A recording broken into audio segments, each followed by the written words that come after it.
Good morning everyone, सत श्री अकाल, आदाब। ਅੱਜ ਅਸੀਂ ਫੇਰ ਤੁਹਾਡੇ ਸਾਹਮਣੇ ਹਾਜ਼ਰ ਹੋਏ ਹਾਂ। ਸਾਡੀ ਜਿਹੜੀ NMMS ਦੀ ਸੀਰੀਜ਼ ਚੱਲ ਰਹੀ ਸੀ ਉਹਦਾ ਅੱਜ ਦੂਜਾ ਦਿਨ ਹੈ। ਕੱਲ ਅਸੀਂ ਐਨਾਲੌਗ ਵਾਲੀ ਸੀਰੀਜ਼ ਕੀਤੀ ਸੀ। ਜੇ ਕਿਸੇ ਨੇ ਉਹ ਨਹੀਂ ਦੇਖੀ ਤਾਂ ਉਹਦਾ ਮੈਂ ਲਿੰਕ ਡਿਸਕ੍ਰਿਪਸ਼ਨ ਬਾਕਸ 'ਚ ਦੇ ਦੂੰਗੀ, please go and check out. ਅੱਜ ਵੀ ਅਸੀਂ ਉਸੇ ਨੂੰ ਕੰਟੀਨਿਊ ਕਰਾਂਗੇ ਪਰ ਦੂਜੀ ਟਾਈਪ ਨਾਲ। ਤਾਂ ਕੀ ਹੈ ਦੂਜੀ ਟਾਈਪ, आओ देखते हैं। तो NMMS ਦਾ मैट यानी कि मैंटल एबिलिटी टेस्ट विच अज एनालॉजी 2 यानी कि दूसरी फॉर्म ऑफ क्वेश्चन दी एनालॉजी अज आपां देखांगे। किस तरह दी क्वेश्चन है देखो, मैं तुहाडे सामने पहले कुछ क्वेश्चंस लिखे है किवें। हुण कल आपां जिहड़ी एनालॉजी कीती सी ओह पेयर्स वाली सी। अज वाक यानी कि सेंटेंसेस दिते हुए है। की है देखो, पहला क्वेश्चन हैगा thick is related to thin in the same way as ideal is related to dash. यानी कि अज एक सेंटेंस दी फॉर्म विच दो पेयर दिते है, एक पेयर दा अद्धा हिस्सा दिता है, उनका दूजा पार्टनर आपां ये ऑप्शंस विचों लभना है। ऑप्शंस उवें चार ऑप्शंस दित्तियां, सही आंसर लभना। तां की है thick is related to thin. हुण मेरे को जेडे दो कीवर्ड्स है, एक तो है थिक एक थिन, यानी कि थिक ते थिन एक पेयर है, ठीक है। हुण ये पेयर दा आपस विच की रिश्ता है ये दसो। देखो थिक ते थिन, थिक दा मतलब हुंदा है मोटा, मोटाई, थिन दा मतलब हुंदा है पतला, ठीक है। तां यानी कि दोवें एक दूजे दे की है, उल्ट है। थिक ते थिन एक दूजे दे एंटोनिम्स है, उल्ट है, विपरीतार्थक शब्द है। पंजाबी च जिन्हों असीं विरोधी शब्द कहने हैं। तां in the same way as ideal is related to. हुण कहंदा आइडियल दा पार्टनर की है। आइडियल दा मतलब हुंदा है वेला, वेलड़ जिन्हों कह दिंदे हैं। तां हुण वेलड़ दा उल्ट की होगा, की विपरीतार्थक शब्द होगा मेहनती, है ना। वेलड़ दा उल्ट मेहनती होगा। तो हुण सारी गल आ गई कि मेहनती दा इंग्लिश दा वर्ड की है। ये चार ऑप्शंस दित्ती हैं, इन्हां चों देखना। पहली ऑप्शन की है वर्चुअस, दूजी बिजनेस, तीजी इंडस्ट्रियस, चौथी एक्टिविटी। हुण पहली वर्चुअस, इनदा अंग्रेजी वर्ड दा मीनिंग की हुंदा है गुणी, गुणवान। वर्चुअस हुंदा है गुना नाल भरिया होया, गुणवान। तां गुणवान मेहनती शब्द दे सेम जी गल है नहीं, आपां मेहनती दा इंग्लिश लभनी है, ये गुणवान हुंदा है, तां ये आंसर नहीं हो सकदा। दूजा बिजनेस, व्यापार, ये भी नहीं हो सकदा। तीजा इंडस्ट्रियस, इंडस्ट्रियस दा मतलब हुंदा है मेहनती, हार्ड वर्क करन वाला, तां ये इनदा आंसर हो सकता है। तां इसदा मतलब आइडियल वेलड़ दा उल्ट विरोधी शब्द की हुंदा है इंडस्ट्रियस, मेहनत करन वाला। चौथा एक्टिविटी सी, वो भी कोई काम करन वाला, ये नहीं होगा। मेहनती दा सही शब्द की हुंदा है इंडस्ट्रियस, ठीक है जी। तां हुण तुसीं देखो अज असीं जिहड़ी एनालॉगी टाइप 2 करदे पए हैं, गल ओही है पहले वाली कि पेयर दिते हैं, पर अज पेयर नूं सेंटेंस के रूप विच, वाक दे रूप विच लिखता है, ठीक है। आपां उवें एक पेयर दा रिश्ते लभ के, उनदा रीजन लभ के दूजे पेयर दे अद्धे हिस्से नूं लभण लई लगाना, ठीक है। दूजा question, palm is related to hand. हुण इत्थे पाम किंदे नाल संबंध रखदा है, हैंड नाल। ये कीवर्ड्स है, कीवर्ड्स मतलब इन्हां दा ही आपां इह शब्दां दा आपां मुੱਲ देखना है, तो इस करके मैनूं अंडरलाइन कर लो। In the same way as sole is related to dash. कहंदा जिवें पाम हैंड नाल रिलेट रखदा है, संबंध रखदा है, उवें सोल किंदे नाल संबंध रखदा है, वो दसो ये चार ऑप्शंस विचों। हुण पाम दा मतलब की हुंदा है हथेली। आ जिहड़ी हुंदी है हथेली, इहनूं पाम कहने आ। ये हथेली हत्थ दी हुंदी है, इस पूरे हत्थ दा आधा हिस्सा हथेली हुंदा है। तां उवें कहंदा हुण सोल, सोल दा मतलब हुंदा है तला। तला हुंदा ना, कित्थे हुंदा तला, अपने पैरां ते तला हुंदा ना। तां कहंदा तला जिहड़ा किंदे नाल रिलेटेड है, ਪੈਰਾਂ ਨਾਲ ਹੁੰਦਾ ਹੈ। ਪਰ ਪੈਰਾਂ ਦੀ ਇੰਗਲਿਸ਼ ਇਹਨਾਂ ਚੋਂ ਕੀ ਹੈ ਦੇਖਦੇ ਹਾਂ। ਲੈਗ ਦਾ ਮਤਲਬ ਕੀ ਹੁੰਦਾ ਹੈ ਲੱਤ, ਤਾਂ ਲੱਤ ਦਾ ਤਲਾ ਨਹੀਂ ਹੁੰਦਾ ਤੇ ਆਪਸ਼ਨ ਨਹੀਂ ਹੈ। ਐਂਕਲ ਦਾ ਮਤਲਬ ਹੁੰਦਾ ਹੈ ਏੜੀ, ਤਾਂ ਤਲਾ ਏੜੀ ਦਾ ਥੋੜੀ ਹੁੰਦਾ ਨਹੀਂ, ਏੜੀ ਤਾਂ ਆਪ ਪੈਰ ਦਾ ਹਿੱਸਾ ਹੁੰਦੀ ਹੈ, ਏੜੀ ਦਾ ਤਲਾ ਨਹੀਂ ਹੁੰਦਾ। ਤੀਜਾ ਨੀ ਦਾ ਮਤਲਬ ਗੋਡਾ ਵੀ ਨਹੀਂ ਹੁੰਦਾ। ਚੌਥਾ ਫੁੱਟ ਦਾ ਮਤਲਬ ਪੈਰ, ਤਾਂ ਪੈਰ ਦਾ ਤਲਾ ਹੁੰਦਾ ਹੈ, ਇਸ ਦਾ ਮਤਲਬ ਇਹ ਆਨਸਰ ਸਹੀ ਹੈ। ਤਾਂ ਜਿਵੇਂ ਅਸੀਂ ਕੱਲ ਕੀਤਾ ਸੀ, ਸਾਡੀ ਇਸ ਟਾਈਪ 2 ਵਿੱਚ ਵੀ ਆਨਸਰ ਲੱਭਣ ਦੀ ਉਹੀ 2 ਆਪਸ਼ਨਸ ਵਾਲੀ ਅਪਰੋਚ ਹੈ। ਪਹਿਲੀ ਆਪਸ਼ਨ ਕੀ ਸੀ ਕਿ 4 ਮਲਟੀਪਲ ਚੁਆਇਸ ਕੁਐਸਚਨਸ ਵਿੱਚੋਂ ਪਹਿਲਾਂ ਇਹ 3 ਆਪਸ਼ਨਸ ਲੱਭ ਲਓ ਜਿਹੜੀਆਂ ਨਹੀਂ ਹੋ ਸਕਦੀਆਂ, ਫਿਰ ਚੌਥੀ ਇਸ ਦਾ ਮਤਲਬ ਹੋਊਗੀ, ਜਾਂ ਜਿਹੜਾ ਆਨਸਰ ਤੁਹਾਨੂੰ ਪੱਕਾ ਕਨਫਰਮ ਹੈ, ਪਤਾ ਹੀ ਹੈ, ਤਾਂ ਫਿਰ ਉਹ ਲੱਭ ਲਓ, ਬਾਕੀਆਂ ਨੂੰ ਦੇਖਣ ਦੀ ਲੋੜ ਨਹੀਂ। ਠੀਕ ਹੈ ਜੀ। ਹੁਣ ਇਹ ਦੋਵਾਂ ਵਿੱਚ ਆਪਾਂ ਕੀ ਕੀਤਾ, ਆਪਾਂ 3 ਆਪਸ਼ਨਸ ਇਦਾਂ ਦੀਆਂ ਕਹੀਆਂ ਜਿਹੜੀਆਂ ਨਹੀਂ ਹੋ ਸਕਦੀਆਂ, ਤਾਂ ਇਸ ਦਾ ਮਤਲਬ ਚੌਥੀ ਹੀ ਇਹਦਾ ਆਨਸਰ ਹੋਊਗੀ। ਠੀਕ ਹੈ ਜੀ। आओ होर क्वेश्चन देखते हैं। तो हुण अगला क्वेश्चन हैगा paddy is related to field. Paddy is related to field in the same way as steel is related to dash। Paddy ਦਾ ਮਤਲਬ ਕੀ ਹੁੰਦਾ ਹੈ ਝੋਨਾ। ਕਹਿੰਦਾ ਝੋਨਾ ਕਿੱਥੇ ਬੀਜਿਆ ਜਾਂਦਾ ਹੈ ਫੀਲਡ ਖੇਤਾਂ ਵਿੱਚ, ਤਾਂ ਝੋਨੇ ਦੀ ਬਿਜਾਈ ਖੇਤਾਂ ਵਿੱਚ ਹੁੰਦੀ ਹੈ। ਕਹਿੰਦਾ ਉਸੇ ਤਰ੍ਹਾਂ ਸਟੀਲ ਇਸਪਾਤ ਜਿਹੜਾ ਹੁੰਦਾ ਸਟੀਲ ਆਪਾਂ ਸੁਣਦੇ ਆ ਉਹ ਕਿੱਥੇ ਬਣਦਾ ਹੈ। ਬੀਜਿਆ ਤਾਂ ਆਪਾਂ ਕਹਿ ਹੀ ਨਹੀਂ ਸਕਦੇ, ਬੀਜਣਾ ਸ਼ਬਦ ਝੋਨੇ ਲਈ ਵਰਤਿਆ ਜਾਂਦਾ ਹੈ, ਪਰ ਸਟੀਲ ਕਿੱਥੇ ਬਣਾਇਆ ਜਾਂਦਾ ਹੈ ਉਹਦਾ ਆਨਸਰ ਲੱਭਣਾ ਹੈ। ਪਹਿਲਾ ਮਾਈਨ ਦਾ ਮਤਲਬ ਹੁੰਦਾ ਹੈ ਸੁਰੰਗ, ਸੁਰੰਗਾਂ 'ਚ ਪਾਇਆ ਜਾਂਦਾ ਨਹੀਂ। ਦੂਜਾ ਫੈਕਟਰੀ, ਹਾਂ ਫੈਕਟਰੀਆਂ ਵਿੱਚ ਸਟੀਲ ਬਣਦਾ, ਪਰ ਆਪਾਂ ਨੂੰ ਹੁਣ ਇਹ ਆਨਸਰ ਦਿਮਾਗ 'ਚ ਆ ਗਿਆ ਕਿ ਫੈਕਟਰੀ ਹੈ, ਪਰ ਆਪਾਂ ਬਾਕੀ ਆਪਸ਼ਨਸ ਵੀ ਇੱਕ ਵਾਰ ਦੇਖ ਲਈਏ। ਆਇਰਨ ਲੋਹਾ, ਆਇਰਨ ਤੇ ਸਟੀਲ ਇੱਕੋ ਵਾਂਗੂ ਹੀ ਹੈ, ਧਾਤੂਆਂ ਹੀ ਹੈ ਨਾਮ, ਤਾਂ ਲੋਹਾ ਤਾਂ ਨਹੀਂ ਹੋ ਸਕਦਾ। ਔਰ ਮਤਲਬ ਚਟਾਨਾਂ ਦਾ ਕੁਝ ਹਿੱਸਾ, ਉਹ ਵੀ ਨਹੀਂ ਹੋ ਸਕਦਾ, ਤਾਂ ਇਸ ਦਾ ਮਤਲਬ ਸਟੀਲ ਕਿੱਥੇ ਬਣਦਾ ਹੈ ਫੈਕਟਰੀ ਵਿੱਚ। ਠੀਕ ਹੈ। ਹੁਣ ਇੱਥੇ ਬਣਾਉਣ ਦਾ ਦੱਸਿਆ ਗਿਆ ਸੀ, ਝੋਨਾ ਖੇਤਾਂ ਵਿੱਚ ਬਣਾਇਆ ਜਾਂਦਾ ਜਾਂ ਬੀਜਿਆ ਜਾਂਦਾ, ਤਾਂ ਉਵੇਂ ਸਟੀਲ ਕਿੱਥੇ ਬਣਾਇਆ ਜਾਂਦਾ ਹੈ ਫੈਕਟਰੀ 'ਚ। ਅਗਲਾ question, accident is related to carefulness in the same way as disease is related to dash। Accident ਦੁਰਘਟਨਾਵਾਂ, ਕਹਿੰਦਾ ਦੁਰਘਟਨਾਵਾਂ ਤੋਂ ਕਿਵੇਂ ਬਚਿਆ ਜਾ ਸਕਦਾ ਹੈ ਕੇਅਰਫੁਲ ਹੋ ਕੇ। ਜੇ ਆਪਾਂ ਸਾਵਧਾਨ ਰਹੀਏ ਤਾਂ ਆਪਾਂ ਦੁਰਘਟਨਾ ਤੋਂ ਬਚ ਸਕਦੇ ਹਾਂ। ਤੁਸੀਂ ਦੇਖਿਆ ਹੋਊਗਾ ਲਿਖਿਆ ਵੀ ਹੁੰਦਾ ਹੈ ਸਾਵਧਾਨ ਹਟੀ ਦੁਰਘਟਨਾ ਘਟੀ, ਲਿਖਿਆ ਹੁੰਦਾ ਨਾ, ਤੇ ਇਸ ਦਾ ਮਤਲਬ ਜੇ ਅਸੀਂ ਸਾਵਧਾਨ ਨਹੀਂ ਰਵਾਂਗੇ ਤੇ ਦੁਰਘਟਨਾ ਹੋ ਜੂਗੀ, ਤਾਂ ਦੁਰਘਟਨਾ ਤੋਂ ਬਚਣ ਦਾ ਤਰੀਕਾ ਹੈ ਸਾਵਧਾਨ ਰਹੋ। ਉਸੇ ਤਰ੍ਹਾਂ ਡਿਜ਼ੀਜ਼ ਬਿਮਾਰੀਆਂ ਤੋਂ ਬਚਣ ਲਈ ਕੀ ਕਰਨਾ ਜ਼ਰੂਰੀ ਹੈ, ਬਚਾਵ ਲਈ ਕੀ ਕਰਨਾ ਜ਼ਰੂਰੀ ਹੈ। ਪਹਿਲਾ ਸੈਨੀਟੇਸ਼ਨ, ਸੈਨੀਟੇਸ਼ਨ ਦਾ ਮਤਲਬ ਹੁੰਦਾ ਸਾਫ ਸਫਾਈ, ਤੇ ਸਾਫ ਸਫਾਈ ਕਰਾਂਗੇ ਤਾਂ ਬਿਮਾਰੀਆਂ ਤੋਂ ਬਚਾਂਗੇ। हाँ ये अपना आंसर है, अपने दिमाग च आ गया कि ये आंसर हो सकता है, पर बाकी ऑप्शंस भी देख लिए। ट्रीटमेंट मतलब दवाई वगैरह, इलाज, तो इलाज का जो बीमारी होगी बाद की गल है ना, पहला बीमारियां तो पहला किवें बचना है, इत्थे भी दुर्घटनावां होण तो पहला ही किवें बचाव करना है सावधान रह के, उवें बीमारी होण तो पहला ही किवें बचाव करना है साफ सफाई रख के। तो ट्रीटमेंट नहीं, ਮੈਡੀਸਨ ਦਵਾਈ ਇਹ ਵੀ ਨਹੀਂ, ਤਾਂ ਬਾਅਦ ਦੀ ਗੱਲ ਹੈ ਜਦੋਂ ਬਿਮਾਰੀ ਲੱਗ ਗਈ। ਡਾਕਟਰ ਇਹ ਵੀ ਬਾਅਦ ਦੀ ਗੱਲ ਹੈ, ਜਦੋਂ ਬਿਮਾਰੀ ਲੱਗ ਗਈ ਉਦੋਂ ਆਪਾਂ ਡਾਕਟਰ ਕੋਲ ਜਾਵਾਂਗੇ। ਤਾਂ ਇਸ ਦਾ ਮਤਲਬ ਬਿਮਾਰੀ ਹੋਣ ਤੋਂ ਪਹਿਲਾਂ ਹੀ ਕਿਵੇਂ ਬਚਾਅ ਕਰਨਾ ਹੈ ਸਾਫ ਸਫਾਈ ਰੱਖ ਕੇ।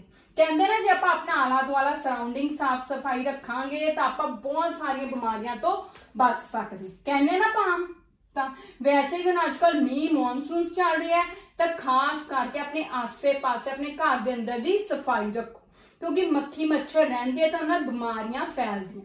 ਠੀਕ ਹੈ ਜੀ। ਤਾਂ ਅਗਲਾ ਕੁਐਸਚਨ ਹੈ part is related to whole. Part is related to whole, ਆ ਦੋਵੇਂ ਕੀਵਰਡ ਸੀ, ਮੈਂ ਅੰਡਰਲਾਈਨ ਕਰ ਲਏ। In the same way as arc is related to dash. Part ਹੁੰਦਾ ਹੈ ਕੁਝ ਹਿੱਸਾ, ਕਿੰਦਾ ਹੋਲ ਦਾ, ਯਾਨੀ ਕਿ ਇੱਕ ਪੂਰੀ ਚੀਜ਼ ਦਾ ਹਿੱਸਾ। ਜਿਵੇਂ ਆ ਪੈਨ ਹੈ, ਇਸ ਪੈਨ ਦਾ ਇਸ ਛੋਟਾ ਜਿਹਾ ਕੀ ਹੈ ਹਿੱਸਾ ਹੈ, ਤਾਂ ਪੂਰੇ ਪੈਨ ਦਾ ਇਹ ਛੋਟਾ ਹਿੱਸਾ ਹੈ। ਤਾਂ ਉਵੇਂ ਹੀ ਕਹਿੰਦਾ ਆਰਕ, ਆਰਕ ਮੈਥ ਦੀ ਟਰਮ ਹੈ, ਪੰਜਾਬੀ ਚ ਇਹਨੂੰ ਚਾਪ ਕਹਿੰਦੇ ਆ। ਤਾਂ ਕਹਿੰਦਾ ਚਾਪ ਆਰਕ ਕਿੰਦਾ ਹਿੱਸਾ ਹੁੰਦਾ ਹੈ, ਇਹ ਮੈਥ ਦੀ ਟਰਮ ਹੈ ਸਰਕਲ ਦਾ, ਚੱਕਰ ਦਾ। ਆ ਮੈਂ ਚੱਕਰ ਹੁੰਦਾ, ਸਾਰਿਆਂ ਨੂੰ ਪਤਾ ਹੈ ਸਰਕਲ ਹੁੰਦਾ। ਸਰਕਲ ਦਾ ਜੇ ਕਿਤੋਂ ਵੀ ਛੋਟਾ ਜਿਹਾ ਟੁਕੜਾ ਕੱਟ ਦਈਏ, ਯਾਨੀ ਕਿ ਆ ਛੋਟਾ ਟੁਕੜਾ ਮੈਂ ਲੈ ਲਿਆ, ਤੇ ਇਹਨੂੰ ਆਪਾਂ ਇੰਗਲਿਸ਼ ਚ ਆਰਕ ਕਹਿੰਦੇ ਆ, ਪੰਜਾਬੀ ਚ ਚਾਪ ਕਹਿੰਦੇ ਆ। ਠੀਕ ਹੈ ਜੀ, ਤਾਂ ਇਸ ਦਾ ਮਤਲਬ ਆਰਕ ਚਾਪ ਕਿੰਦਾ ਹਿੱਸਾ ਹੁੰਦਾ ਹੈ, ਸਰਕਲ ਦਾ। ਹੁਣ ਇਹ ਮੈਨੂੰ 100% ਸ਼ੋਰ ਹੈ, ਪਰ ਫੇਰ ਵੀ ਆਪਾਂ ਇੱਕ ਵਾਰ ਆਪਸ਼ਨਸ ਦੇਖ ਲਈਏ। ਟ੍ਰਪੀਜ਼ੀਅਮ ਨਹੀਂ, ਟ੍ਰਪੀਜ਼ੀਅਮ ਹੁੰਦਾ ਸਮਲੰਬ ਚਤੁਰਭੁਜ।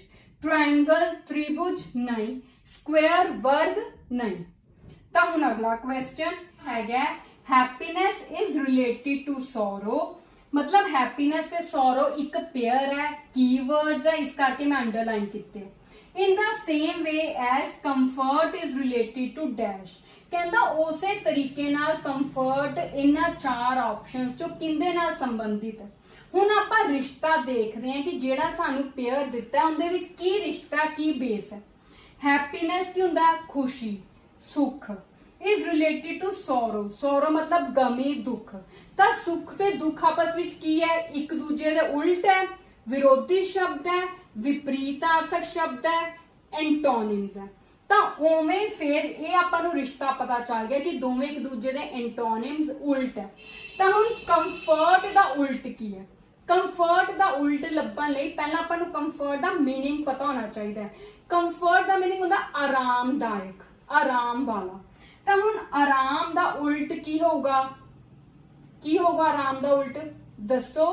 ਆਰਾਮ ਦਾ ਉਲਟ ਹੋਊਗਾ मतलब ਬਹੁਤ ਹੀ ਕਸ਼ਟ, ਕਸ਼ਟ ਹੁੰਦਾ ਨਾ ਆਰਾਮ ਤੇ ਦੂਜੇ ਪਾਸੇ ਕਸ਼ਟ, ਕਠੋਰ। ਤਾਂ ਇਸ ਦਾ मतलब ਕੰਫਰਟ ਦਾ ਉਲਟ ਆਪਾਂ ਉਹ ਇੰਗਲਿਸ਼ ਵਾਲਾ ਵਰਡ ਲੱਭਣਾ ਹੈ ਜਿੰਦਾ मतलब ਹੋਵੇ ਕਸ਼ਟ। ਤਾਂ ਪਹਿਲੀ ਆਪਸ਼ਨ ਦਿੱਤੀ ਹੈ ਹਾਰਡਸ਼ਿਪਸ, ਹਾਰਡਸ਼ਿਪਸ ਦਾ मतलब ਕਸ਼ਟ ਹੁੰਦਾ, ਠੀਕ ਹੈ। ਪਰ ਆਪਾਂ ਬਾਕੀ ਆਪਸ਼ਨਸ ਦੇਖ ਲਈਏ। ਦੂਜੀ ਆਪਸ਼ਨ ਹੈ ਰੈਸਟ, ਆਰਾਮ, ਇਹ ਨਹੀਂ ਹੋ ਸਕਦੀ। ਤੀਜੀ ਆਪਸ਼ਨ ਹੈ ਪੋਵਰਟੀ, ਗਰੀਬੀ, ਇਹ ਵੀ ਨਹੀਂ ਹੋ ਸਕਦੀ।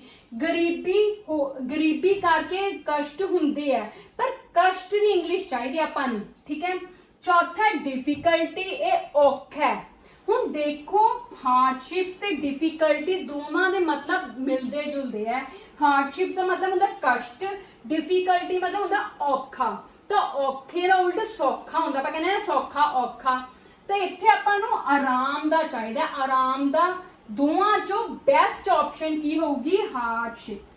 देखो इत्थे तुहाडी क्रिएटिव थिंकिंग, लॉजिकल रीजनिंग काम आती है। यही मैंटल एबिलिटी दे एनालॉजीज दा ताई ऑर्गेनाइज किया जाता है, इन्हां नूं ताई पेपर विच पाया जाता है कि तुहाडे माइंड दी लॉजिकल रीजनिंग चेक की जाए।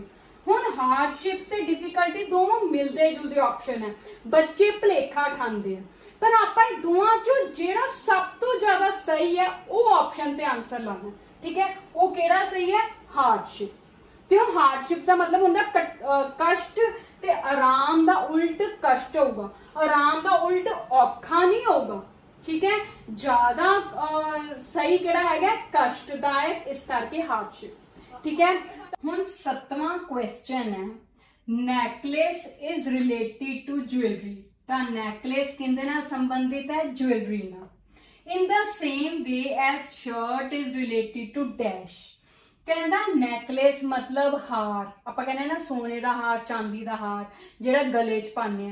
तो हार की कैटेगरी होंदी है, मेन आभूषण। ज्वेलरी का मतलब होंदा आभूषण। तो आप हार चाहे कड़े होण, चाहे नत्थ होवे, कुछ भी सारे आभूषण कहे जाते हैं। जे आप वड्डी पिक्चर देखिए किहड़ी कैटेगरी होंदी है, आभूषण। तो उवें कहंदा शर्ट, पान वाली शर्ट किहड़ी कैटेगरी नूं बिलोंग करदे हैं। ये क्वेश्चन देखण च आसान लगदा पर है वड्डी चीज़। क्यों?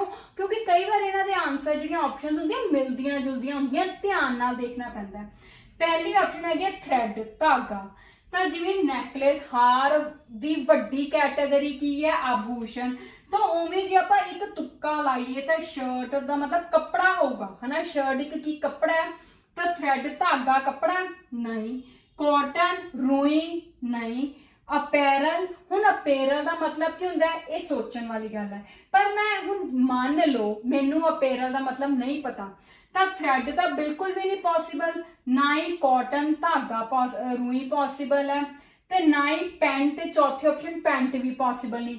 ਤਾਂ ਇਸ ਦਾ ਮਤਲਬ ਬਾਕੀ ਤਿੰਨ ਆਪਸ਼ਨਸ ਪੋਸੀਬਲ ਨਹੀਂ ਹੈ, ਤਾਂ ਇਸ ਦਾ ਮਤਲਬ ਆਨਸਰ ਇਹਦਾ ਅਪੈਰਲ ਹੀ ਹੋਊਗਾ। ਹੁਣ ਅਪੈਰਲ ਦਾ ਮਤਲਬ ਹੁੰਦਾ ਕੀ ਹੈ, ਕੱਪੜਾ। ਜਿਵੇਂ ਆਪਾਂ ਇੱਕ ਕਲੋਥ, ਆਮ ਭਾਸ਼ਾ 'ਚ ਆਪਾਂ ਅੰਗਰੇਜ਼ੀ ਦਾ ਕਿਹੜਾ ਵਰਡ ਯੂਜ਼ ਕਰਦੇ ਹਾਂ, ਕਲੋਥ। ਕੱਪੜੇ ਦਾ ਆਪਾਂ ਵਰਡ ਯੂਜ਼ ਕਰਦੇ ਹਾਂ ਕਲੋਥ। ਲੇਕਿਨ ਅਪੈਰਲ ਸ਼ਬਦ ਵੀ ਇੱਕ ਏਦਾਂ ਦਾ ਇੰਗਲਿਸ਼ ਦਾ ਵਰਡ ਹੈ ਜਿੰਦਾ ਮਤਲਬ ਵੀ ਕੱਪੜਾ ਹੀ ਹੁੰਦਾ ਹੈ, ਪਰਿਧਾਨ। ਹਿੰਦੀ ਦੀ ਸਹੀ ਮੀਨਿੰਗ ਇਹਦਾ ਹੁੰਦਾ ਪਰਿਧਾਨ। ਆਪਾਂ ਕਹਿੰਦੇ ਨਾ ਪਰਿਧਾਨ, ਪੰਜਾਬੀ 'ਚ ਜ਼ਿਆਦਾਤਰ ਆਪਾਂ ਕੱਪੜਾ ਕਹਿ ਦਿੰਦੇ ਆ। ਤਾਂ ਇਹ ਸਾਰਿਆਂ ਦਾ ਇੱਕੋ ਹੀ ਮਤਲਬ ਹੈ ਅਪੈਰਲ। ਚਾਹੇ ਕਲੋਥ ਕਹਿ ਲਓ ਉਹ ਵੀ ਇੱਕੋ ਹੀ ਗੱਲ ਹੈ, ਚਾਹੇ ਅਪੈਰਲ ਕਹਿ ਲਓ ਉਹ ਵੀ ਇੱਕੋ ਗੱਲ ਹੈ। ਪਰ ਇੱਥੇ ਆਪਸ਼ਨਸ 'ਚ ਕਲੋਥ ਨਹੀਂ ਦਿੱਤਾ, ਅਪੈਰਲ ਦਿੱਤਾ, ਤਾਂ ਉਹ ਆਨਸਰ ਹੈ। ਠੀਕ ਹੈ। ਹੁਣ ਚਾਹੇ ਮੈਨੂੰ ਅਪੈਰਲ ਦਾ ਮਤਲਬ ਨਹੀਂ ਪਤਾ ਸੀ, ਪਰ ਬਾਕੀ ਤਿੰਨ ਆਪਸ਼ਨਸ ਮੈਂ ਦੇਖਿਆ ਕਿ ਉਹ ਨਹੀਂ ਹੈ, ਤਾਂ ਇਸ ਨਾਲ ਇਹੀ ਹੋਊਗੀ। ਠੀਕ ਹੈ। ਤਾਂ ਜਦੋਂ ਵੀ ਤੁਹਾਡੇ ਸਾਹਮਣੇ ਕੁਐਸਚਨ ਆ ਨਾ, ਉਦੋਂ ਕਈ ਤਰ੍ਹਾਂ ਦੇ ਮਾਈਂਡ ਵਿੱਚ ਥਾਟ ਪ੍ਰੋਸੈਸ ਰੱਖਣੇ ਆ। ਜਿਹੜਾ ਲੱਗਦਾ ਤਰੀਕਾ ਉਹ ਲਾ ਲੈਣਾ ਬਸ। ਠੀਕ ਹੈ। ਇਹ ਨਹੀਂ ਹੈ ਕਿ ਇੱਕ ਤਰੀਕਾ ਰੱਖ ਲੈ ਤਾਂ ਹਰ ਕੁਐਸਚਨ 'ਚ ਉਹ ਲੱਗੂਗਾ, ਨਹੀਂ।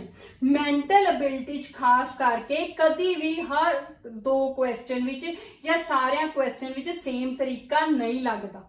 ਠੀਕ ਹੈ। ਤਾਂ ਆਪਾਂ ਉਸ ਵੇਲੇ ਜਿਹੜਾ ਆਪਣਾ ਤਰੀਕਾ ਲੱਗ ਗਿਆ ਉਹੀ ਸਕਸੈਸਫੁਲ। ਹੁਣ ਅਗਲਾ drama is related to director. मतलब कोई भी ड्रामा प्ले इनू बनाने लई इंस्ट्रक्शंस वगैरह कि कित्थों सीन एडिट होना है, किवें सीन करना है, सारा कुछ कौन इंस्ट्रक्शंस दिंदा है, डायरेक्टर। डायरेक्ट करन वाला, बनाने वाला। इनदा हरता जिवें कहंदे ना करता धरता कौन हुंदा है, director. In the same way as magazine, कहना जिहड़े रसाले है, मैगजीन्स है, उनका करता धरता कौन हुंदा है, कौन उनदे विच जदों मैगजीन देखो अजकल तो हर स्कूल की एक मैगजीन छपदी है, तो उस मैगजीन का स्कूल वाले एक मेन हैड बनाते हैं, जेड़ा वो सारे जेड़ा उन्हां कोल आर्टिकल्स आते हैं चैक करते कि ये आर्टिकल सही है, कोई गलती तो नहीं है, ये आर्टिकल इस मैगजीन विच छपन दे लायक हैगा कि नहीं। ते सारियां चीज़ां नूं जो देखदा है वो मेन हैड नूं की कहंदे हैं। पहला स्टोरी, स्टोरी तो कहानी होगी, ये तो गलत है। दूजा एडिटर, हाँ ये कहते हैं, पर आपां एक बार बाकी ऑप्शंस चेक कर लें। रीडर, रीडर तो पढ़न वाला, ये भी नहीं हो सकता। प्रिंटर, प्रिंटर उस मैगजीन को प्रिंट करन वाला है, पर करता धरता तो नहीं। तो इसका करता धरता कौन है, एडिटर, जिंदे अंडर सारी मैगजीन का काम हुंदा। ठीक है। अगला flower is related to essence in the same way as oven is related to dash. कहंदा फ्लावर फुल है, फुल किंदे नाल संबंधित है, एसेंस। एसेंस का मतलब होंदा खुशबू। तो फुल चो की मिलती है, खुशबू। उवें कहंदा ओवन चो की मिलता। हुण ओवन होवे चाहे माइक्रोवेव होवे, तो अपने घरां विच माइक्रोवेव ओवन हुंदे आ, तो उन्हां च आपां ओह की चीज़ दिंदे आ जिन्हां नाल तुहाडी रोटी या तुहाडी सब्जी या जो भी तुसीं उहदे अंदर रखिआ की हो जांदा, गरम हुंदा ना। तो इसका मतलब ओवन आपां नूं गर्मी दिंदा। हुण गर्मी दा इत्थे की इंग्लिश वर्ड वो देखते हैं, वेपर। वेपर का मतलब हुंदा भाफ, तो भाफ तो नहीं बनांदा। फायर अग बनांदा नहीं, अग भी नहीं दिंदा। हीट गर्मी ये दिंदा है। पर चौथे ऑप्शन भी चेक कर लिए, स्टीम, स्टीम भी भाफ है, ये भी नहीं बनांदा, तो ये गर्मी दिंदा। तो इनका आंसर की है, हीट। ठीक है। तो अखीरला सवाल, college. College is related to student in the same way as hospital is related to dash। हुण कहना जिहड़ा कॉलेज है वो विद्यार्थी नाल संबंधित है। ठीक है। हुण एक क्वेश्चन ध्यान नाल समझण वाला है, क्योंकि इस क्वेश्चन विच दो थॉट प्रोसैस चल सकते हैं, ते दोवां नाल एक थॉट, एक सोच दी जिहड़ी तुहाडी विचारधारा होगी वो गलत आंसर लभूगी, दूजी विचारधारा सही आंसर लभूगी। तो ये आपां देखना है, उत्थे दा पेपर च आपां नूं किसी ने दसना नहीं कि सही है की गलत है। अपने दिमाग च कई तरह के विचार आने हैं कि आ भी हो सकता है, आ भी हो सकता है, ते सारे रले मिले विचारां चों बेस्ट ਸਹੀ ਵਿਚਾਰ ਸਹੀ ਫੰਡਾ ਕਿਹੜਾ ਹੈ, ਉਹ ਆਪਾਂ ਨੂੰ ਆਨਸਰ ਦੇਣਾ ਹੈ ਨਾ। ਤਾਂ ਹੁਣ ਦੇਖੋ, college is related to student. ਪਹਿਲਾ ਥਾਟ ਪ੍ਰੋਸੈਸ, ਪਹਿਲਾ ਮੇਰੀ ਵਿਚਾਰਧਾਰਾ ਕੀ ਹੋਊਗੀ, ਪਹਿਲਾ ਮੈਂ ਕੀ ਰੀਜ਼ਨ ਲਾਉਂਗੀ ਕਿ ਜਿਹੜਾ ਕਾਲਜ ਆ ਉਹ ਵਿਦਿਆਰਥੀਆਂ ਨਾਲ ਸੰਬੰਧਿਤ ਹੈ। ਠੀਕ ਹੈ, ਹੁਣ ਹਸਪੀਟਲ ਕਿਹਦੇ ਨਾਲ ਸੰਬੰਧਿਤ ਹੈ? ਪਹਿਲੀ ਆਪਸ਼ਨ ਡਾਕਟਰ, ਡਾਕਟਰ ਨਾਲ ਵੀ ਸੰਬੰਧਿਤ ਹੈ, ਹਸਪੀਟਲ ਵਿੱਚ ਡਾਕਟਰ ਹੁੰਦੇ ਆ। ਨਰਸ, ਨਰਸਾਂ ਨਾਲ ਵੀ ਹੁੰਦਾ ਹੈ ਕਿਉਂਕਿ ਉਹਦੇ ਵਿੱਚ ਨਰਸ ਹੁੰਦੀਆਂ। ਪੇਸ਼ੈਂਟ, ਪੇਸ਼ੈਂਟ ਨਾਲ ਵੀ, ਮਰੀਜ਼ਾਂ ਨਾਲ ਵੀ ਸੰਬੰਧਿਤ ਹੈ। ਟ੍ਰੀਟਮੈਂਟ, ਉੱਥੇ ਇਲਾਜ ਹੁੰਦਾ, ਤਾਂ ਸਾਰਿਆਂ ਨਾਲ ਸੰਬੰਧਿਤ ਹੈ ਨਾ। ਤਾਂ ਹੁਣ ਇਹਦੇ ਵਿੱਚ ਆਨਸਰ ਕਿਹੜਾ ਹੈ ਮੈਨੂੰ ਸਮਝ ਨਹੀਂ ਆਉਂਦਾ। ਹੁਣ ਇੱਕ ਵਾਰ ਹੋਰ ਰੀਜ਼ਨ ਦੇਖੋ, ਹੁਣ ਮੇਰੇ ਦਿਮਾਗ 'ਚ ਦੂਜਾ ਰੀਜ਼ਨ ਆਇਆ ਕਿ ਕਾਲਜ ਵਿੱਚ ਕੌਣ ਆਉਂਦੇ ਆ? ਬੱਚੇ ਆਉਂਦੇ ਹੈ ਨਾ, ਕਾਲਜ ਵਿੱਚ ਬੱਚੇ ਆਉਂਦੇ ਆ। ਤਾਂ ਇਸ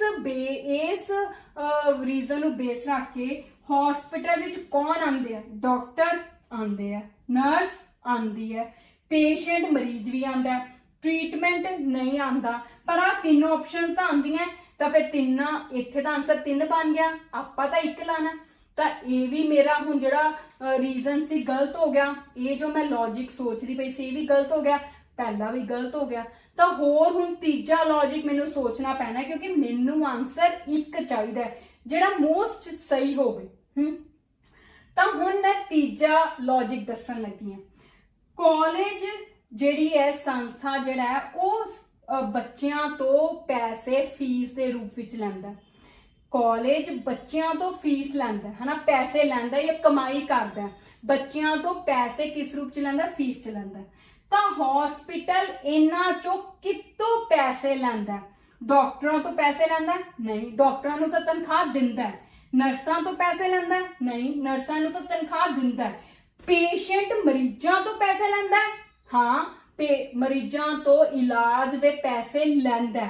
ਤਾਂ ਇਸ ਦਾ ਮਤਲਬ ਇੱਥੇ ਹੁਣ ਆਨਸਰ ਕੀ ਆਇਆ? ਪੇਸ਼ੈਂਟ। ਤਾਂ ਹੁਣ ਇਹ ਲੌਜਿਕ ਮੇਰਾ ਸਹੀ ਹੈ ਕਿਉਂਕਿ ਹੁਣ ਮੈਨੂੰ 1 ਆਨਸਰ ਮਿਲ ਗਿਆ, ਬਾਕੀ ਸਾਰੇ ਗਲਤ ਹੈ। ਕੱਲਾ ਪੇਸ਼ੈਂਟ ਸਹੀ ਹੈ ਕਿ ਸਟੂਡੈਂਟ ਪੈਸੇ ਦਿੰਦੇ ਆ ਕਾਲਜ ਜਾਣ ਲਈ, ਉਵੇਂ ਪੇਸ਼ੈਂਟ ਹਸਪੀਟਲ ਜਾਣ ਲਈ ਜਾ ਕੇ ਇਲਾਜ ਲਈ ਪੈਸੇ ਦਿੰਦੇ ਆ।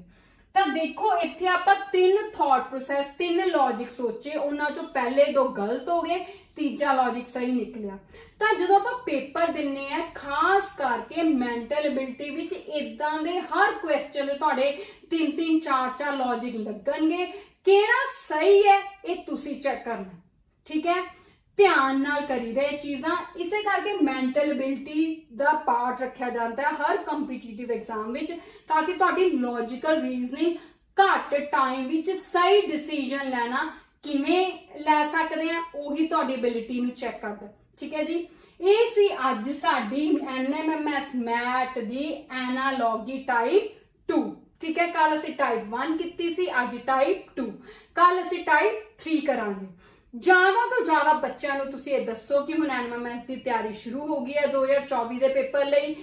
ਇਸ ਨਾਲ ਰਿਲੇਟਿਡ ਮੈਂ ਐਕਸਰਸਾਈਜ਼ ਇੰਗਲਿਸ਼ ਮੀਡੀਅਮ 'ਚ ਵੀ ਤੇ ਪੰਜਾਬੀ ਮੀਡੀਅਮ 'ਚ ਵੀ ਆਪਣੇ ਵੀਡੀਓ 'ਚ ਪਾ ਦੂੰਗੀ। ਤੁਸੀਂ ਉਹਦੇ ਕੁਐਸਚਨਸ ਨੂੰ ਮੈਂ ਡਾਲ ਦੂੰਗੀ, ਤੁਸੀਂ ਉਹਨੂੰ ਕਰੋ। ਜੇ ਕੋਈ ਕੁਐਸਚਨ ਨਹੀਂ ਸਮਝ ਆਇਆ ਤਾਂ ਮੈਨੂੰ ਕਮੈਂਟਸ 'ਚ ਜ਼ਰੂਰ ਦੱਸੋ। ਠੀਕ ਹੈ ਜੀ, ਜਾਣ ਤੋਂ ਪਹਿਲਾਂ ਪਲੀਜ਼ ਇਸ ਚੈਨਲ ਨੂੰ ਜ਼ਿਆਦਾ ਤੋਂ ਜ਼ਿਆਦਾ ਸਬਸਕ੍ਰਾਈਬ ਕਰੋ ਤੇ ਜ਼ਿਆਦਾ ਤੋਂ ਜ਼ਿਆਦਾ ਇਸ ਵੀਡੀਓ ਨੂੰ ਲਾਈਕ ਐਂਡ ਸ਼ੇਅਰ ਕਰਨਾ ਨਾ ਭੁੱਲੋ।